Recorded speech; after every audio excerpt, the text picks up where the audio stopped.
Hi, Beulah. Oh, hi, Miss April. What are you working on? I'm making the solar system. Wow, that's very nice. Looks like you're doing a really good job on it. Yeah, the teacher's probably gonna hang it up. She always picks the best one and puts it on display.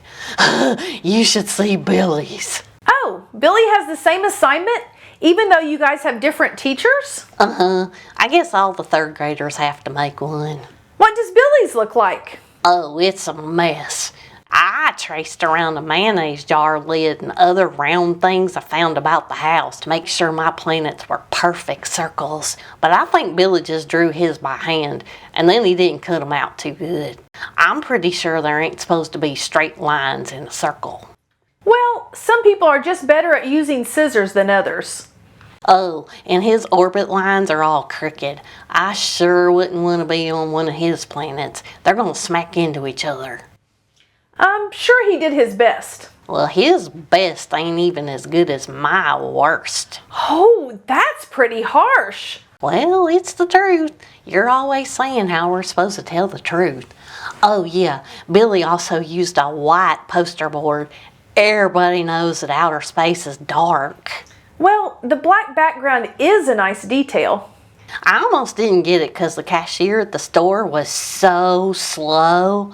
First, she had to put more paper in her cash register machine, and then she couldn't find the barcode sticker so she could scan it. I said, good grief, it's just right there. Did you actually say that? Yeah, it was a white sticker on a black poster board, Miss April. It showed up plain as day. Oh, and then she had to open up a roll of nickels and a roll of quarters to give me back my change. I told her I reckon I'll be going to the self-checkout line from now on, 'cause I could have done it so much better.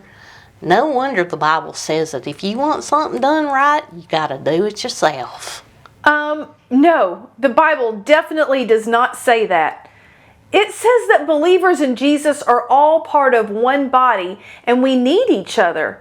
Beulah, some people are good at some things while others are good at other things, and no one's good at everything.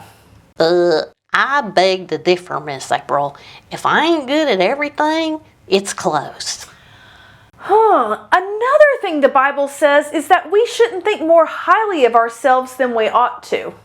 I'm certainly better at checking out at a store than that cashier.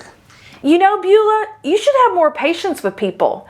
Not everyone is able to move quickly or do things fast. Were you wearing that cross necklace at the store? Yeah, ever since Mama gave it to me, I ain't took it off. Beulah, being mean and rude is so wrong, but behaving that way while wearing something that identifies you as a Christian is even worse. The Bible says that we're ambassadors. What's that? An ambassador is a person who is sent somewhere as a representative of the leader or place where they're from. We're supposed to be representing God and His kingdom. People should know what God is like. For example, loving, patient, kind, and gentle, by the way we are. Oh, okay. Ambassador. I always learn new words when I come here. Well, hopefully you're learning more than just new vocabulary words, Beulah. I'm sure I am. All my teachers say I'm a super fast learner. I wouldn't be surprised if they didn't move me to that special school Hezekiah goes to pretty soon. That would be something. Hey, did Steffi come with you today? No, she said she didn't feel up to coming today. Oh no, is she sick? No, she didn't seem to be.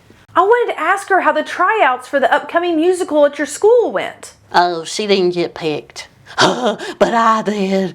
I find out what part I'm doing tomorrow. You got selected?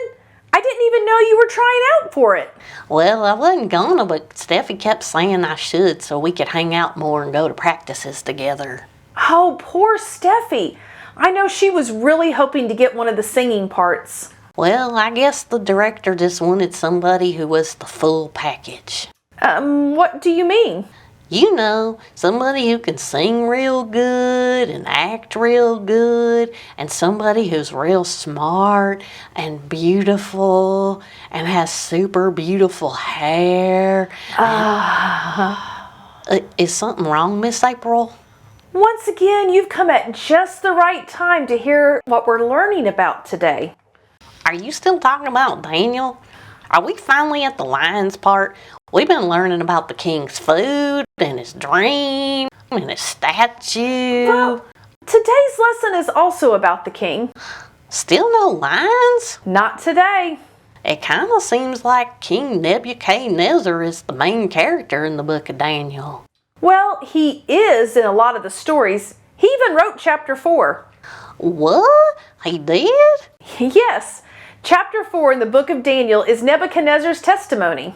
Testimony? Is that like when you're complaining after taking a test about how hard it was? No, he's telling about what happened to him and how God changed his life. Oh, well, what happened to him? It began when the king had a dream. Right, about a big old statue made of different types of metals. No, this was another dream. It was about a giant tree. Oh, we got a giant tree in our backyard. We want to build a tree house in it, but we ain't got enough wood yet. We've been asking all our neighbors if they got any scraps of wood we can have. Hezekiah's done made us some plans. He keeps calling them blueprints, but they ain't even blue.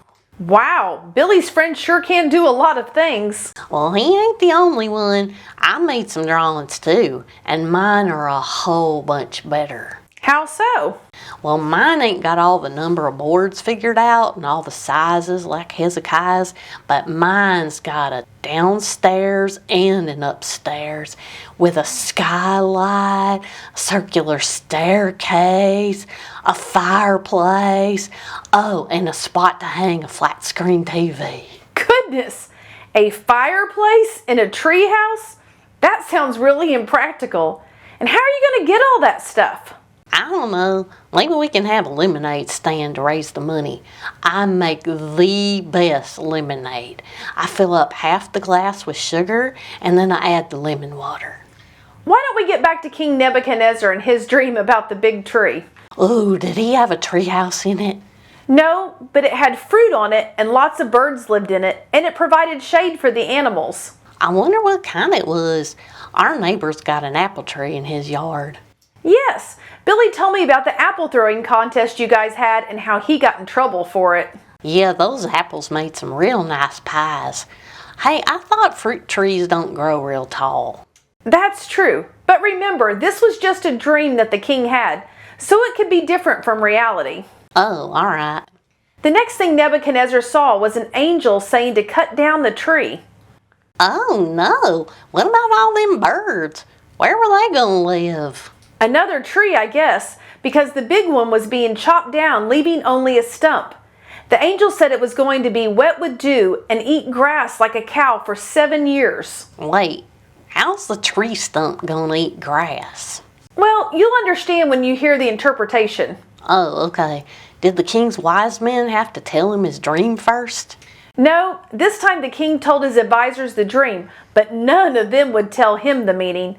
They may have known what it was, but were too afraid to tell him because the dream was about King Nebuchadnezzar. Well, did he get it interpreted? Yes, Daniel came and heard the dream and told the king what it meant. The big tree was King Nebuchadnezzar, and the fact that it was being cut down meant that he was going to lose his position as king. Why? Because he had a problem with pride. Oh, we just learned about this in school. Do you mean all them lions are in the story about Daniel and the lion's den? No, a family of lions is called a pride, but I'm talking about how Nebuchadnezzar was proud. Oh, well, ain't that a good thing? My parents and Mama and Papa are always saying how proud they are of me. Well, they just mean that they are impressed by something you've done or accomplished, like when you make a good grade. Nebuchadnezzar was proud of himself. He had self-esteem? No, there's a difference between being self-confident and being proud. Proud people are arrogant and brag about themselves, and they find fault in others. For example, they might think that their school project is the best and that other people's projects aren't good. Oh, I can't stand it when people brag about themselves.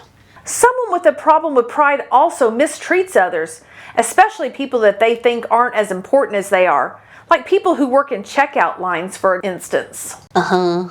We should keep in mind that everybody is equally important and special to God, and anything that we can do really well is only because God has given us that ability. He's given each of us different talents and skills, and we shouldn't look down on people who aren't able to do what we can do. Right. People who are proud are selfish, jealous of others, and competitive.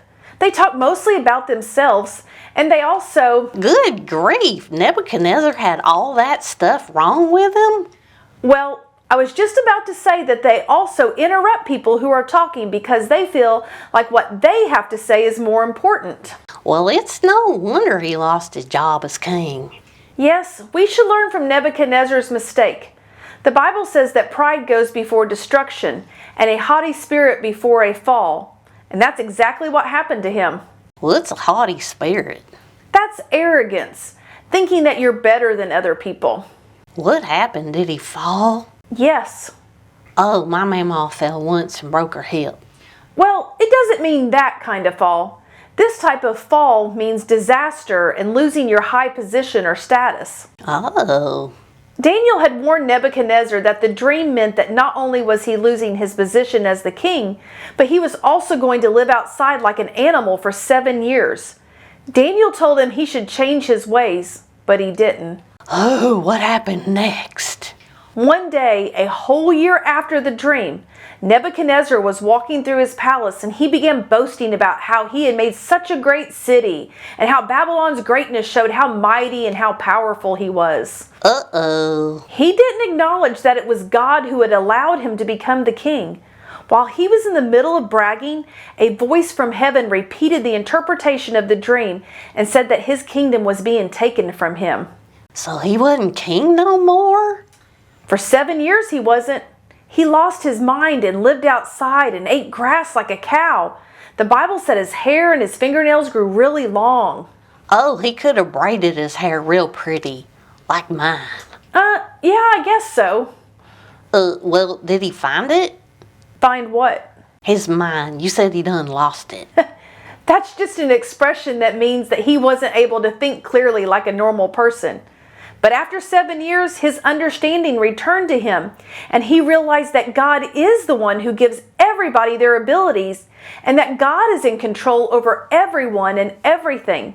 When he realized this, he got his kingdom back. He got to be the king again? Yes. Oh, good. Well, that was a real nice story, Miss April. I love happy endings. Well, I reckon I better get back to my solar system project that's going to be the best one my teacher's ever seen. She's probably going to send it to those space people at NASA so they can use it as a guide for their outer space trips. Beulah, did you learn the lesson in today's story? That we should walk in humility? Oh, I can't walk in that, Miss April. Why not? It'd make my hair get all frizzy. Oh, I think you're talking about humidity. That's the amount of moisture in the air. Humility is not thinking that you're more important than others and not bragging or mistreating people. It's the opposite of being proud. You ain't supposed to like yourself? You can and should like yourself, but also realize that everyone else is important and special too. Every person is unique and has God-given abilities. Oh, all right. Hey, maybe you could offer to help Billy fix his project since you're better at cutting out circles, and then ask him to help you do something that he's good at sometime. Okay. I'm sure I'll eventually find something he's good at. Well, he's athletic, he's kind, he's generous. Oh, he can usually get our little brother Booger Ray to behave. Maybe next time Mama asks me to babysit him, Billy can help me with him. Yes, good idea. Well, all right then. I'm going to go put my space project away so it don't get messed up. The one that might be the best. But, maybe not. Much better attitude, Beulah. Bye now.